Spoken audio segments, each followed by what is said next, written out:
SRKP government PG college Kishangarh से मैं doctor Kamlesh Pitwani, associate professor in department of ABST। बच्चों, आपका स्वागत करती हूँ। आज का हमारा लेक्चर है बीकॉम पार्ट 3 के लिए इनकम फ्रॉम सैलरी, जिसका पार्ट 1 मैं आज ले रही हूँ आपके सामने।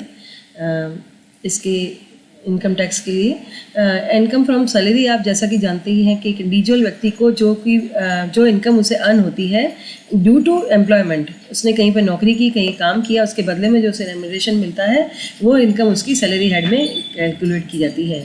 अब ये जो इनकम होती है एम्प्लॉयर एंड एम्प्लॉय की रिलेशनशिप से ही होनी चाहिए, क्योंकि उनके बीच में दो व्यक्तियों के बीच में ही रिलेशन होना चाहिए, नियोक्ता और कर्मचारी का, तभी उनको जो है ये इनकम अर्न हो सकती है।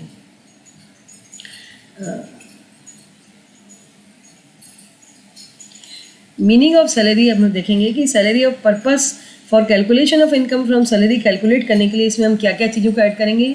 इसमें हम वेजेस को लेंगे, पेंशन को लेंगे, एन्युटी इनकम जो भी कोई हो सकती है उससे, ग्रेचुटी हो सकती है, एडवांस सैलरी कोई इससे पेड हुई हो वो उसे मिल सकती है, फीस है, कमीशन है। परक्विजिट्स वर्ड का मतलब होता है अनुलाभ, यानी जो कि लाभों के बदले में दी जाए, कैश नहीं दे करके उसे, जैसे कार की सुविधा दे दी आपने या उसे मकान में रहने की सुविधा दे दी, तो ये परक्विजिट्स भी उसकी इनकम मानी जाती है। Profits in lieu of salary मतलब वेतन के स्थान पे कोई लाभ दे दिया आपने, उसे किसी परसेंटेज दे दिया, कंपनसेशन दे दिया, तो उन सबको भी इसमें ऐड किया जाएगा। Annual contribution to the balance of RPF, recognize PF जो होता है उसमें कोई कंट्रीब्यूशन अगर देते हैं तो उसको भी इसमें हम ऐड करते हैं। 3 तरह के PF होते हैं। PF होता है भविष्य निधि, जिसे हम आगे अच्छे से समझेंगे। रिकॉग्नाइज PF होता है, अनरिकॉग्नाइज PF होता है और स्टैच्यूटरी PF होता है। लीव एनकैशमेंट जो है वो भी इसके अंतर्गत जोड़ा जाएगा, यानी छुट्टियों के बदले में मिलने वाला वेतन।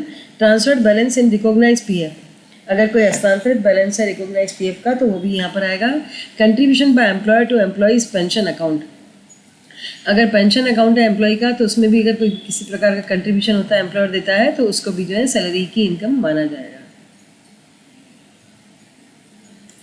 Cost to company, cost to company का मतलब है कि कंपनी को उसकी टोटल कॉस्ट कितनी लग रही है एक एम्प्लॉय की। It is amount that the company has to spend on hiring, total उसे सस्टेन करने के लिए, कर्मचारी को बनाए रखने के लिए जो पैसा देना पड़ता है वो सब इसमें आएगा, जिसके अंतर्गत ओनली सैलरी नहीं है, उसको साथ में मील एक्सपेंडिचर दिया आपने, ऑफिस स्पेस रेंट दिया, प्रोविडेंट फंड दिया, मेडिकल इंश्योरेंस का खर्चा किया आपने उसका, या HRA दिया, या कोई और अदर एलिमेंट्स हो सकते हैं, ये सब जो है उसकी CTC, टोटल CTC मानी जाएगी। CTC में सारे वेरिएबल्स ऐड होंगे जो कि एक्चुअल सैलरी में उसको मिलते हैं, सैलरी में टोटल इंक्लूड होते हैं।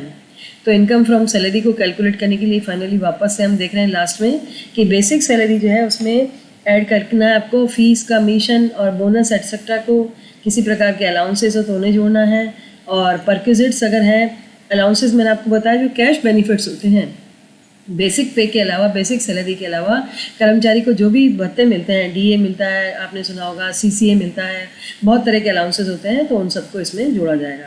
परक्विजिट्स की वैल्यू कैलकुलेट करके मैंने आपको बताया परक्विजिट्स क्या है, जो कि नॉन कैश उसके जो है अचीवमेंट्स है, नॉन कैश उसको जो है पैसा मिलता है, नॉन कैश में उसको एमिनिटीज़ मिलती है, सुविधाएं मिलती है, उनका वैल्यूएशन किया जाता है और वैल्यूएशन करके उन्हें परक्विजिट्स की तरह इसमें ऐड किया जाता है।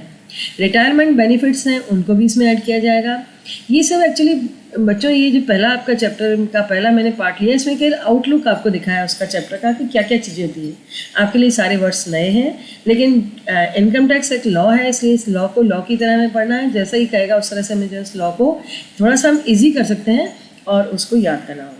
फीस, कमीशन, बोनस, इनको भी जोड़ा जाएगा। कौन सा पूरा जुड़ता है, कौन से में थोड़ा सा उसे रिबेट मिलती है, कौन सा टैक्स फ्री हो सकता है, पार्टली टैक्स फ्री हो सकता है, ये सब पूरे इनके एक एक के रूल्स हमें समझने होंगे। तो वो इतना इंटरेस्टिंग है, लेकिन थोड़ा सा मेहनत आपकी मांगता है, मेहनत आपको करनी होगी। तो ग्रॉस सैलरी लेने के लिए हम क्या करेंगे, ग्रॉस सैलरी हमारे पास में है, जो सबका आपने ऐड कर दिया, basic salary, fees, commission, bonus, allowances, perquisites, retirement benefits, fees, commission and bonus etcetera, उसमें से हम डिडक्शंस को माइनस करेंगे।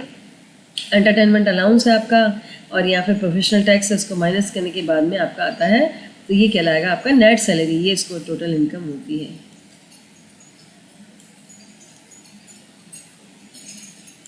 थैंक्स बच्चों, इसके बाद नेक्स्ट वाले में हम इनको और अच्छे से क्लियर करेंगे।